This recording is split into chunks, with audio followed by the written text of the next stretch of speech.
Es el verdadero arte del maestro despertar la alegría por el trabajo y el conocimiento. Muy buenos días, estimados alumnos, espero se encuentren de la mejor manera. Soy su maestro Ulrich López y hoy tendremos la temática denominada evaluación y sus antecedentes.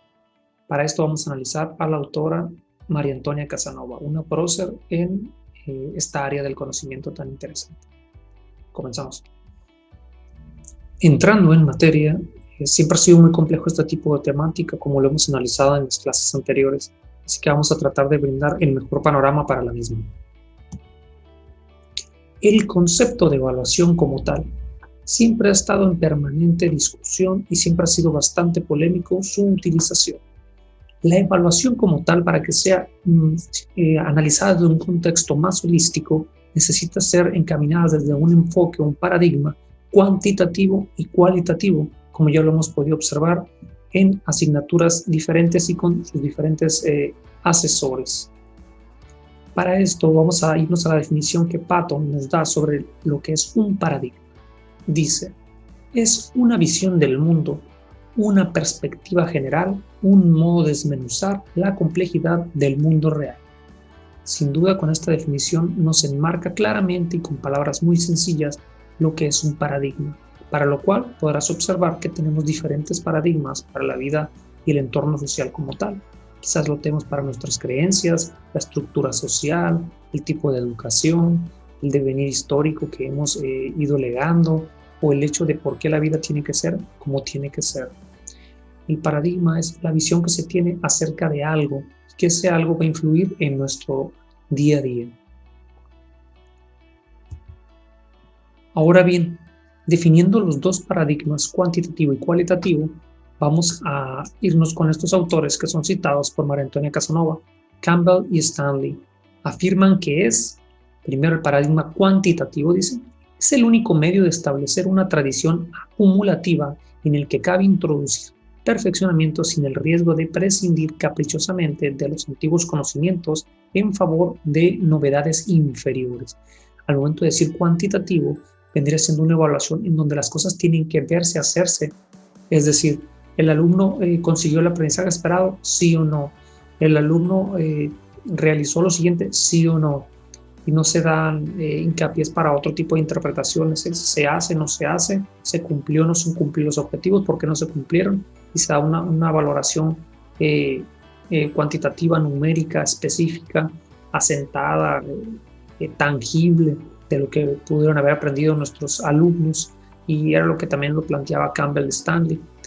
Dice en la parte de abajo, los experimentos no solo conducen a conclusiones causales más claras, sino que al mismo tiempo del diseño experimental contribuye a aclarar la naturaleza del problema social que se está estudiando. Es decir, cualquier fenómeno en la naturaleza que es estudiado cuantitativamente y se llega a una resolución, se tienen pruebas fiables y fidedignas y sistemáticas, observables y verificables de qué es lo que se estudió, cómo se estudió, por qué se estudió y si se llegó al punto específico de poder comprobarlo.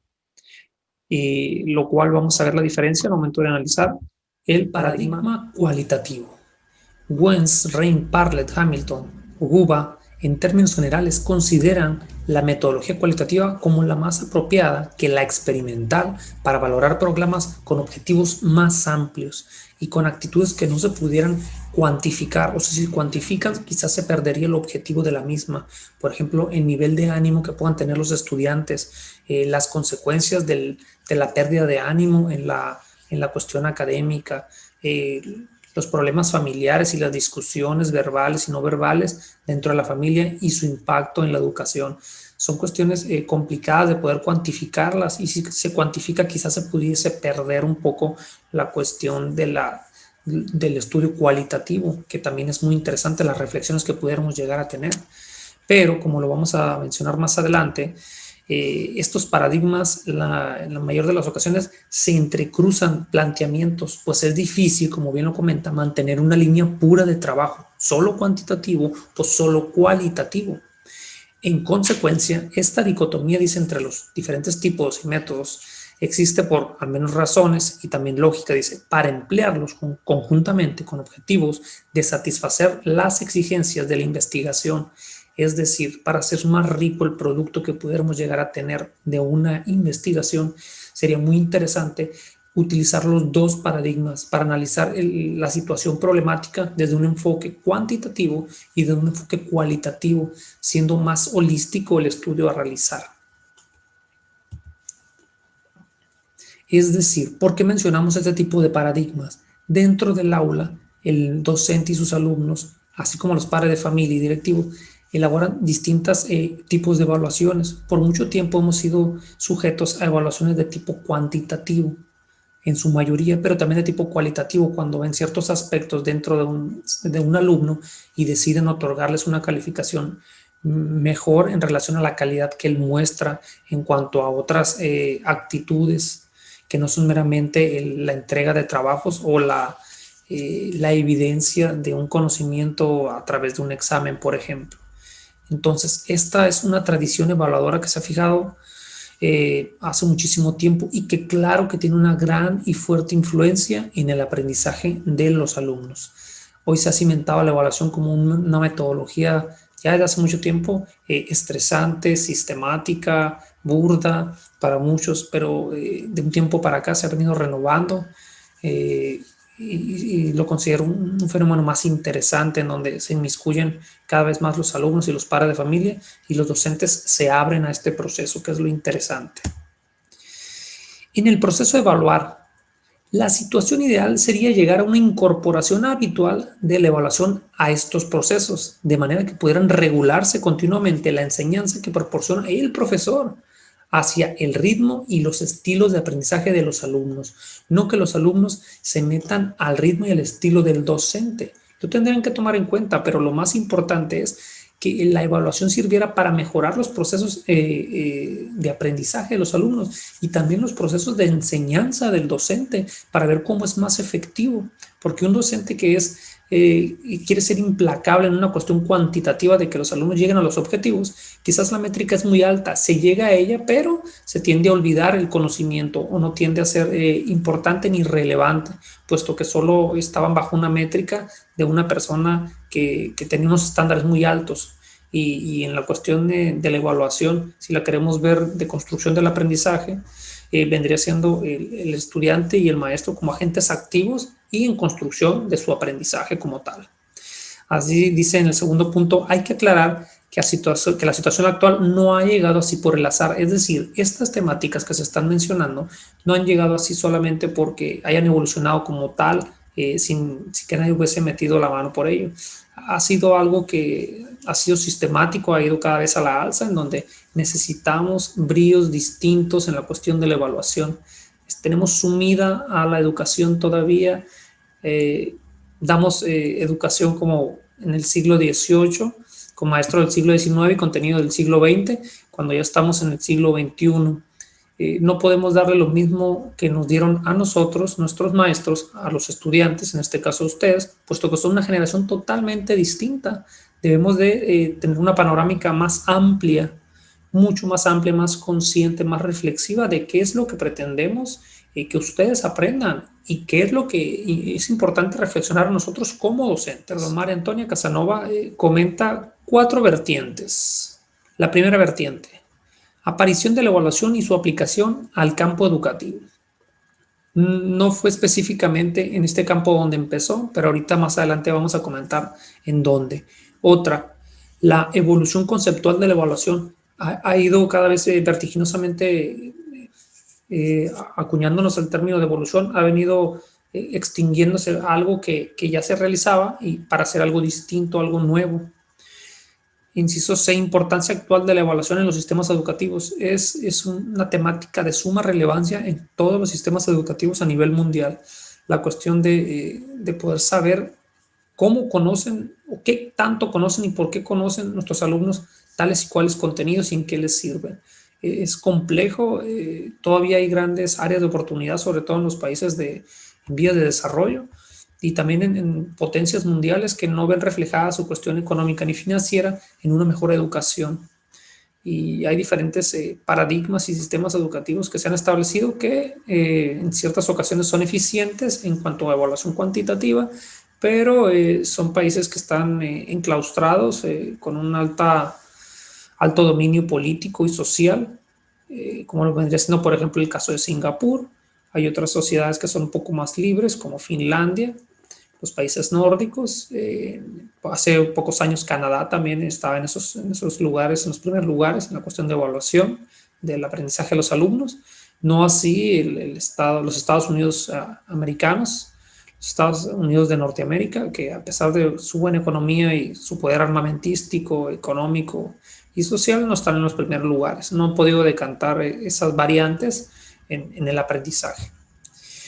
Y por último, la evaluación en el sistema educativo español. Es muy interesante cómo inmiscuyen un sistema educativo, cómo puede influir en otros, y tenemos gran influencia de distintos sistemas educativos, en este caso también del viejo continente. Se ven inmiscuidos, por ejemplo, en cómo vendría siendo el tipo de educación con nosotros. A principios de los 90 se mencionaba muchísimo, con más fuerza, lo que vendría siendo la educación de calidad. Ha sido un concepto que se ha venido evaluando constantemente. Hoy en día queremos que la educación sea de calidad y de excelencia. Se le han añadido más adjetivos, pero sí se hace un amplio énfasis hoy en día de que los alumnos puedan comprender y construir su conocimiento a través de diferentes metodologías, lo cual, por ejemplo, en la reforma de 1993 en primaria, era algo que no se realizaba, puesto que los docentes nos decían qué metodología deberíamos de llevar para realizar tal o cual ejercicio, lo cual centraba demasiado el aprendizaje en métricas que quizás no eran tan adecuadas para el día a día del alumno. Seguimos. Este concepto de evaluación apareció ¿cuándo? Apareció en el proceso de industrialización, que fue a principios del siglo XX. Como lo dicen, no solo incidió y modificó la organización social y familiar de las personas en aquel entonces, sino que obligó a los centros educativos a adaptarse a esas exigencias de nivel productiva. Es decir, el concepto de evaluación no nació necesariamente para la escuela, sino para un complejo industrial. Ahora, las escuelas eran concebidas como fábricas, puesto que los estudiantes eran la materia prima y los maestros eran, al menos en mi perspectiva, los idiotas útiles que tenían que hacer ese trabajo, ¿no? Y creo que se creyó bastante y se llegó a tener grandes excesos en la cuestión de que el maestro era una enciclopedia andante y los alumnos tenían que llegar medianamente a ser un clon de ellos, una versión a la quinta potencia de lo que vendría siendo el profesor. Fue bastante erróneo, construimos gente muy vacía, al menos eso yo lo puedo percatar de esa manera, lo he consultado así, son las conclusiones a las que llego. Dice, especificó más en una cuestión de desarrollo social, financiero y económico, no así en un crecimiento del pensamiento como tal. Ahora, los conceptos educativos de conocimientos, valores y relaciones sociales se reducían a términos de neutralidad, técnicas y un razonamiento estricto de medios y fines. Es decir, se tiene que hacer esto para hacer aquello con el fin de esto. Se especificaba todo, no había un margen de pensamiento, ni de reflexión, ni de análisis en el sujeto. Simplemente se le decía qué era lo que tenía que hacer y con base en lo que tenía que hacer, estrictamente y mencionado, era el tipo de evaluación que se tenía. ¿Eras bueno o eras malo? Quizás podría ser la máquina perfecta, ¿no? Pero en aquel entonces funcionó. Giroux, como bien saben ustedes, y fue analizado el semestre anterior, mencionaba lo siguiente. Cuando la teoría tuvo que traducirse en metodología en relación a la evaluación, las cuestiones sobre valores morales y éticos se enmarcaron dentro de una lógica del conocimiento científico y de la organización burocrática. Es decir, utilizaron diferentes conceptos para meterlos en la vida pública y en los comentarios de la sociedad, en el pensamiento colectivo, de decir que así tenía que ser esa educación. Y fue aceptado como tal y creíamos que era la correcta, pero como bien dicen, era un método de control y un método de poder trabajar lo que solo ellos decían para el tipo de sociedad que estaban creando. Siguiente, va a incorporar términos tales en este lapso de tiempo como diseño curricular, tecnología de la educación, objetivos del aprendizaje y evaluación educativa, que es nuestro tema hoy. Ahora bien, alguien que fue el de los padres de la evaluación, Henry Fayol, en 1916 dice lo siguiente: estableció los principios básicos de toda actuación en el ámbito administrativo con palabras como planificar, realizar y evaluar a principios del siglo XX, y son conceptos que todavía los llevamos a cabo, pero con una variante un poquito más concientizados, un poquito más amplios, más cálidos, en el sentido de que es para poder ayudar al aprendizaje, pero todavía sigue existiendo gran parte de la población docente que no sabe aplicar métodos educativos como tal, solo se limitan a elementos tomados a rajatabla por el docente unilateralmente, no multilateral, como debería de hacer a través de la reflexión, el análisis con sus alumnos y sobre los contenidos que se fuesen a realizar. Y cumplen parámetros quizás muy fríos, muy distantes y muy alejados de la vida diaria y de lo que realmente deberíamos de llevar a cabo para poder dejar de exacerbarnos y dejar tanto prejuicio. Creo que la evaluación tiene que ir encaminada a poder generar conocimientos nuevos, a incitar a la reflexión, al análisis, a que el alumno esté constantemente confrontando su vida diaria y su actuar como tal, pero empezando siempre desde la escuela. Siguiente, la segmentación técnica del trabajo tuvo su reflejo en la segmentación de la actividad docente, pues aparecieron especialistas en lo que vendría siendo el currículum, la planificación, la organización y la evaluación, y fueron sistematizando todos estos conceptos dentro del enfoque educativo. Ahora, los estudios del rendimiento de los obreros llevaron en pedagogía la discusión sobre el aprendizaje del alumnado en términos de rendimiento académico, es decir, qué tipo de obrero quiero ser, entonces qué tipo de educación necesito brindarle. Por lo último, el control empresarial siempre estuvo inmiscuido en la cuestión educativa para poder crear la persona que se necesitaba tener. Esto no es un secreto a voces, fue algo que se realizó, es decir, qué tipo de personas queremos que trabajen, qué tipo de personas queremos que sean manufactureras, que sean productoras, que sean obreros, qué es lo que necesitan saber, y con base en ello fue lo que se fue utilizando. Me trae a la cabeza la reflexión de por qué, por ejemplo, en bachilleratos agrícolas, con un enfoque agrícola, se les enseñaba a los alumnos, por ejemplo, mucho ejercicio de regla de 3 simple, lo que vendría siendo la raíz cuadrada, puesto que era incitado al campo en la cuestión de poder sacar metros cuadrados de hectáreas, de siembras. Iba muy inmiscuida en la cuestión del tipo de alumno que tenían, y era todo metódico, daban costos, estadística, probabilidad, entre otros, cadenas de producción. Eran materias muy utilizadas, y los alumnos decían, ¿pero para qué me lo dan? No entiendo, pero eran materias que se le daban en un enfoque viejo de poder entender y comprender y entrar, concatenarse con el tipo de alumnos que se pretendía tener y los obreros que se pretendía también llegar a contratar y a tener como sociedad. Por consiguiente, y por último, otra circunstancia decisiva en este camino es la profundización, ampliación y condicionamiento que la pedagogía tuvo como ciencia, pues tuvo una gran aparición en este momento, en lo que vendría siendo el siglo XX, de test psicológicos. Aquí fue un parteaguas en la cuestión de la evaluación educativa, puesto que estos test psicológicos sirvieron como instrumentos para poder cuantificar científicamente, con rigor científico al menos, el aprendizaje y el rendimiento del alumno, y se llegó a un momento de etiquetar a los tipos de alumnos que podrían ser buenos para tal y cual trabajo o tal y cual situación. Este es el contexto en el que surge la evaluación científica en la educación, dentro de un paradigma esencialmente cuantitativo y de mentalidad muy tecnócrata por parte de las clases políticas y oligarcas. Por último, vamos a ver la historia de la evaluación educativa, que se divide en 6 momentos muy importantes, un video muy corto de 4 minutos 22 segundos, que espero les interese y sería con lo que terminaríamos en esta entrega.